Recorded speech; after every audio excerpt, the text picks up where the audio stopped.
Imagine a gunslinger so deadly that entire towns would empty their streets when word spread that he was riding in. Picture this. A man so fast with a gun that witnesses claimed they never saw him draw. They only heard the shot and watched his opponent fall. Everyone knows the famous names like Wild Bill Hickok. But do you know about the psychological warfare techniques that made him truly lethal, or the teenage psychopath?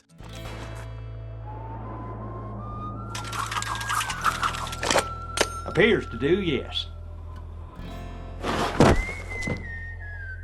Who killed men for snoring too loudly? The real stories are far more brutal than any Western movie. We're about to meet gunslingers, whose kill counts were measured in dozens, not singles, and whose methods were so brutal they changed the very nature of violence in the American West. From educated psychopaths to gentleman killers, these men mastered techniques that modern experts still study today. Number 9, Wild Bill Hickok, the precision killer. Everyone's heard of Wild Bill Hickok, but do you know about his signature killing technique that made him the most feared gunfighter in Kansas? This wasn't just fast shooting, it was surgical precision that turned every encounter into an execution. James Butler, Hickok stood 6 feet tall with flowing hair that reached his shoulders.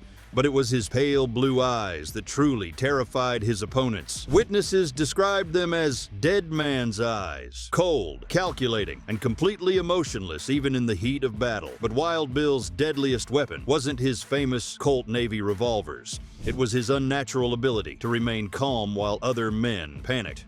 Here's what made Hickok truly lethal. While other gunslingers relied on speed, Wild Bill perfected what he called aimed fire under pressure. In the famous Rock Creek Station shootout of 1861, he faced 3 armed men simultaneously. Instead of drawing fast and shooting wild like most gunfighters, Hickok drew smoothly, aimed deliberately, and placed 3 killing shots in under 4 seconds. But the most terrifying aspect of Wild Bill's technique was his psychological warfare. He would stare directly into his opponent's eyes during a standoff, never blinking, never looking away. This unnerving tactic caused many men to draw prematurely or miss their shots entirely. Hickok understood that gunfighting was as much mental as physical. Break a man's nerve, and you've already won. Hickok carried his revolvers in a reverse draw position, butts facing forward in a red silk sash around his waist. This allowed him to draw both guns simultaneously in a cross-arm motion that was faster than the traditional hip draw most cowboys used. Wild Bill's confirmed kill count reached at least 36 men, though some historians believe the actual number was much higher. He never lost a face-to-face gunfight in his entire career. However, Hickok's reputation became his greatest weakness. By 1876, he was going blind from glaucoma and could barely see his opponents clearly. But his legend was so fearsome that he continued winning gunfights on reputation alone, until one coward shot him in the back while he was playing poker in Deadwood. But if you think Wild Bill was fast,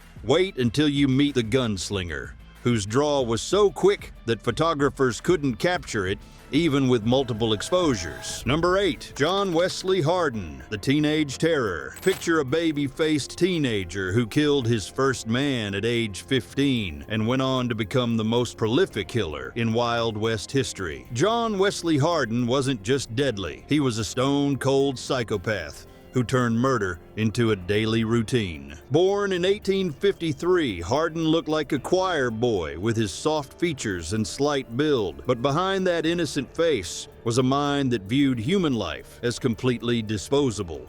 By age 17, he had already killed 8 men. By 25, his body count exceeded 40 confirmed kills, more than any other gunslinger in recorded history. What made Harden truly terrifying was his complete lack of conscience. While other gunfighters killed in self-defense or during robberies, Harden would murder men for snoring too loudly in the next hotel room, for bumping into him on the street, or simply for looking at him wrong. He once shot a man through a hotel wall because the victim's snoring was keeping him awake. Harden's signature technique was what he called the road agent spin. He would appear to surrender by handing over his gun butt first, but as his opponent reached for it, Harden would spin the weapon around his finger and fire before the other man realized what was happening. This trick-kill method worked because it exploited human psychology. People naturally relaxed when they thought the danger was over. But Harden's most deadly skill was his ability to shoot accurately while moving at full speed. In 1872, he was chased by 3 Texas Rangers through the streets of Gonzales. While riding at a full gallop, Harden twisted in his saddle and shot all 3 lawmen off their horses with 3 consecutive shots. Witnesses said it looked like he was shooting fish in a barrel. The technical aspect of Harden's lethality came from his custom-modified Colt 45 revolvers. He filed down the triggers to hair trigger sensitivity and shortened the barrels for faster draw. These modifications made his guns extremely dangerous to carry, but gave him a split-second advantage that meant life or death in a gunfight. Harden's weakness was his explosive temper and complete inability to walk away from a fight. This eventually led to his capture in 1877, when Texas Rangers used his predictable rage against him by insulting his family until he made a careless mistake. Still, John Wesley Harden remains the deadliest gunslinger in terms of pure kill count, a record that no other gunfighter even came close to matching. Crazy, right? And we're just getting started. If these untold stories are blowing your mind already, hit that like button so we know to keep digging deeper. And don't forget to subscribe. There are more secrets buried in this history than most folks realize, and we're here to uncover them together. Number 7, Dallas Stenmire, the lawman killer. Now here's a gunslinger whose story Hollywood would never tell. A lawman so violent and unstable that he was more dangerous than the outlaws he was hired to stop. Dallas Stenmire was a killer with a badge, and his methods were so brutal they shocked even the lawless frontier. Standing 6 feet 4 inches tall and weighing over 200 pounds, Stenmire was a physical giant in an era when most men barely reached 5.5 feet. But his size wasn't his deadliest weapon. It was his complete inability to feel fear or remorse during violent encounters. Stenmire became Marshal of El Paso, Texas in 1881. And within his first hour on the job, he had killed 3 men in a single gunfight. The incident started as a simple arrest, but when the suspects resisted, Stenmire drew both his Colt 45 revolvers and systematically executed all 3 men with precision headshots in under 10 seconds. What made Stenmire uniquely lethal was his simultaneous draw technique. Unlike other gunfighters who carried 2 guns as backup, Stenmire trained to draw and fire both revolvers at the same time, allowing him to engage multiple opponents simultaneously. He practiced this technique obsessively, sometimes firing over 100 rounds per day, until he could put bullets exactly where he wanted them while shooting with both hands.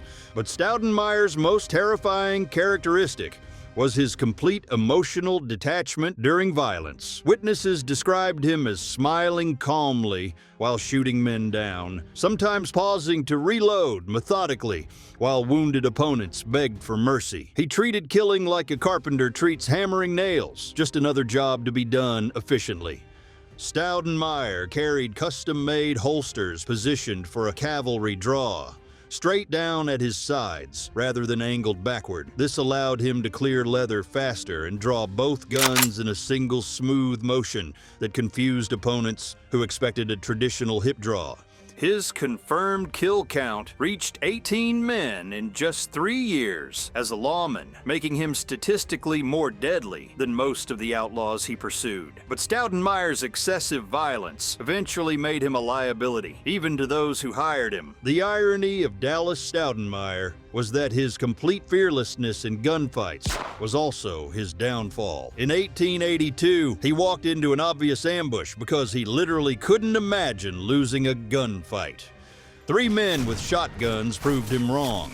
But even Stenmire's legendary violence pales in comparison to our next gunslinger, a man who turned assassination into an art form and killed his victims before they even knew they were in danger. Number 6, Klay Allison, the unpredictable psychopath. What if I told you there was a gunslinger so mentally unstable that even hardened outlaws feared him, not because of his skill, but because no one could predict when he might explode into homicidal rage. Klay Allison was the Wild West's most dangerous loose cannon, a man whose mood swings were deadlier than his gun. Robert Klay Allison stood average height, but possessed an aura of barely contained violence that made grown men step aside when he walked down the street. What made Allison truly terrifying wasn't his gunfighting ability.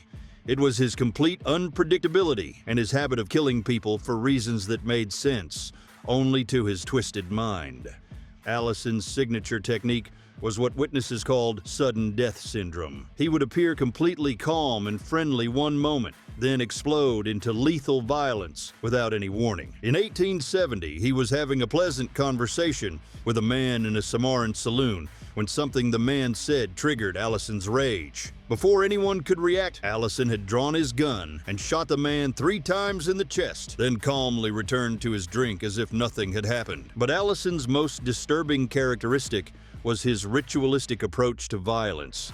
He didn't just kill people, he humiliated them first. He once forced a man to strip naked and dance in the street before shooting him. Another time, he made his victim dig his own grave before executing him. These psychological tortures were designed to break his victims' spirits before ending their lives. The technical aspect of Allison's deadliness came from his point shooting technique, firing without using the gun's sights, relying entirely on muscle memory and instinct. This allowed him to shoot accurately in low light, awkward positions, or while moving, giving him advantages in the chaotic situations his unpredictable behavior often created. Allison's mental instability also made him immune to the psychological warfare other gunfighters used. You couldn't intimidate a man who was already completely insane. He would laugh maniacally during gunfights, sometimes talking to his gun or addressing his dead victims as if they could still hear him.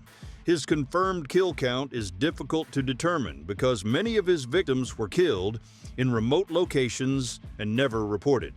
Conservative estimates put his total at 15 men, but some historians believe he may have killed twice that number during his psychotic episodes.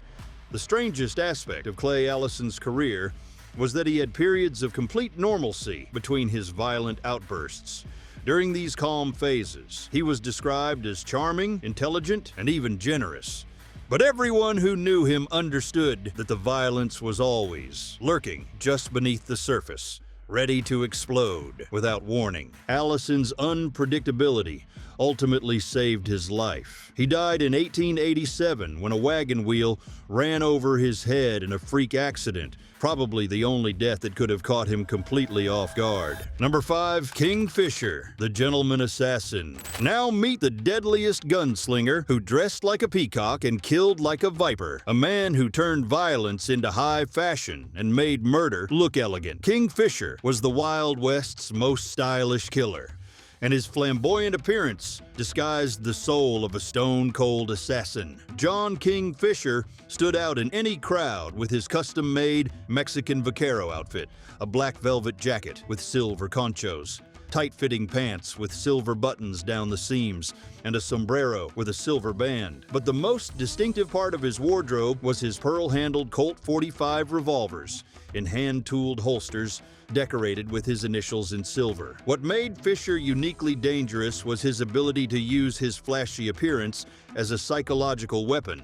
Opponents would focus on his fancy clothes and miss the cold calculation in his eyes. Fischer understood that most men expected a killer to look rough and dirty. His gentleman's appearance gave him a crucial element of surprise. Fischer's signature killing technique was what he called the gentleman's draw. He would tip his hat politely to his opponent, and during that courteous gesture, his right hand would snake down to his gun and fire before his hat settled back on his head. The motion was so smooth and natural that witnesses often didn't realize he had drawn until they heard the gunshot. But Fischer's deadliest skill was his ability to read his opponent's intentions before they made their move. He studied human psychology obsessively, learning to recognized the subtle signs that indicated when a man was about to draw, the shift in stance, the change in breathing, the slight tensing of muscles. This early warning system allowed him to start his draw a split second before his opponent, which was all the advantage he needed. Fischer practiced what he called mirror draws, training with a mirror to perfect his form and eliminate any wasted motion. He could draw and fire in 0.4 seconds, faster than human reaction time, which meant his opponents were often dead before they realized the fight had started. His confirmed kill count reached 16 men, but Fischer was selective about his targets. Unlike other gunfighters who killed indiscriminately, Fischer only killed men who he believed deserved it, usually other criminals or men who threatened innocent people. This gave him a reputation as a gentleman killer who followed his own moral code. Fischer's weakness was his vanity and need for recognition. He loved being seen and admired, which made him predictable to his enemies. In 1884, he was assassinated in a San Antonio theater when multiple gunmen caught him in a crossfire that his gentlemanly code prevented him from avoiding. But even King Fischer's legendary style couldn't compare to the next gunslinger on our list, a man whose very name could clear a saloon and whose reputation was so fearsome that people paid him not to come to their towns. Number 4, John Ringo, the educated killer. Picture a gunslinger who could quote Shakespeare while loading his revolver and discuss philosophy while planning your murder. John Ringo was the Wild West's most intellectual killer, a college-educated psychopath who brought scientific precision to the art of gunfighting. John Peters Ringo was born into wealth and received a classical education, studying Latin, Greek, and literature at university level. But behind his cultured exterior was a brilliant mind, twisted by alcoholism and an obsession with death that made him one of the most dangerous men on the frontier. What made Ringo uniquely lethal was his analytical approach to violence. While other gunfighters relied on instinct and emotion, Ringo studied gunfighting like a science. He kept detailed notes on his opponent's techniques, analyzed their weaknesses, and developed specific strategies for defeating different types of fighters. Ringo's signature technique was what he called psychological disarmament. He would engage his opponents in intellectual conversation before a gunfight, discussing philosophy, literature, or current events. This unexpected behavior confused and unsettled men who expected threats and insults. By the time they realized what was happening, Ringo had already identified their psychological weak points and planned their destruction. But Ringo's most terrifying skill was his ability to remain completely rational during the chaos of a gunfight. While other men's thinking became clouded by adrenaline and fear, Ringo's mind became clearer and more focused. He would calculate angles, predict movements, and adjust his strategy in real time like a chess master, planning multiple moves ahead. Ringo carried a custom Colt 45 with a shortened barrel and filed trigger that he had modified based on ballistics calculations. He understood the physics of bullet trajectory and muzzle velocity better than most gunsmiths, allowing him to make shots that seemed impossible to witnesses. His confirmed kill count is officially listed at 12 men, but Ringo was suspected of many more murders that were never proven. His education allowed him to plan perfect crimes and eliminate evidence in ways that less intelligent killers couldn't manage. The most disturbing aspect of Ringo's character was his complete lack of empathy, combined with his intellectual sophistication. He would discuss the philosophical implications of death with his victims before killing them, treating murder as an interesting academic exercise rather than a moral issue. Ringo's weakness was his increasing alcoholism and growing depression, as he realized that his intelligence made him incapable of forming normal human relationships. In 1882, he was found dead under mysterious circumstances. Probably a suicide, though some believe he was assassinated by someone even deadlier than himself. The tragedy of John Ringo was that he could have been anything: a professor, a lawyer, a writer, but instead chose to use his brilliant mind for destruction. Number 3, Joseph Rowdy Joe Low, the Saloon Slayer. Now here's a gunslinger whose killing ground was the smoky interior of frontier saloons, where he turned every drink into a potential death sentence. Joseph Rowdy Joe Low was the master of close quarters combat, who made barroom brawls into precision executions. Standing 5 feet 8 inches, with a deceptively mild appearance, Low looked more like a shopkeeper than a killer. But this ordinary exterior hid extraordinary reflexes and a complete mastery of indoor gunfighting techniques that made him the deadliest man in any saloon from Kansas to Colorado. What made Rowdy Joe uniquely lethal was his specialization in confined space combat. While other gunfighters preferred the wide-open spaces of street duels, Low perfected techniques for killing men in crowded, dimly lit saloons where traditional fast-draw methods didn't work. Low's signature technique was called the barroom blitz. He would position himself at the end of a bar with his back to the wall, giving him a clear view of the entire room while preventing anyone from getting behind him. When trouble started, he would use the bar itself as cover while systematically shooting his opponents with carefully aimed shots that never missed their targets. But Rowdy Joe's deadliest skill was his ability to fight multiple opponents simultaneously in close quarters. In 1871, he faced 6 armed men in a Newton, Kansas saloon. Instead of trying to outdraw them, Low dove behind the bar, then systematically picked them off one by one as they tried to find him in the smoky, chaotic environment. All 6 men died without landing a single shot on their target. Low carried a specially modified Colt 44 with a shortened barrel that was perfect for indoor fighting.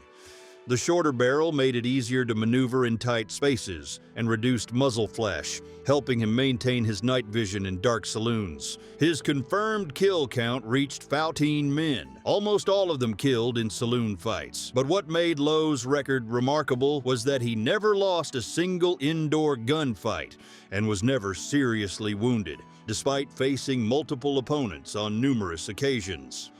The psychological aspect of Rowdy Joe's technique involved using the saloon environment to his advantage. He would kick over tables to create cover, shoot out lamps to create darkness, and use the confusion of panicking customers to mask his movements. This environmental mastery gave him advantages that pure gunfighting skill couldn't provide. Low's weakness was his addiction to the excitement of saloon fighting. He couldn't resist getting into confrontations even when he could have walked away safely. This eventually led to his death in 1899. When he picked a fight with a man who was faster and luckier than any of his previous opponents. But even Rowdy Joe's mastery of indoor combat couldn't compare to our final gunslinger, a man whose reputation was so terrifying that the mere mention of his name could end disputes without a shot being fired. If that just shattered what you thought you knew, you're not alone. Hit the comments and let us know what shocked you most. We might feature your insight next time. And make sure to subscribe so you're always ahead of the myths, the legends, and the gritty truths no one else is telling. Number 2, Luke Short, the professional killer. What if I told you there was a gunslinger so efficient at killing that he turned it into a legitimate business, charging fees for his services and guaranteeing results like any other professional? Luke Short was the Wild West's first contract killer, a man who made murder into a profitable career. Luke Lamar Short stood only 5 feet 6 inches tall and weighed barely 140 pounds. But he possessed a reputation so fearsome that men twice his size would cross the street to avoid him.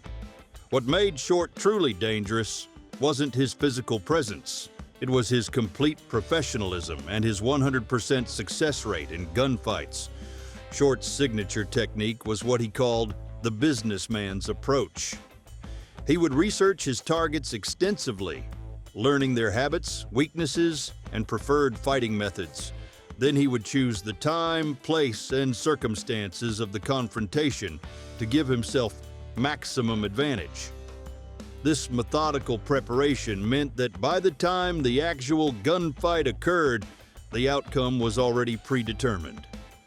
But Short's deadliest skill was his ability to remain emotionally detached from violence.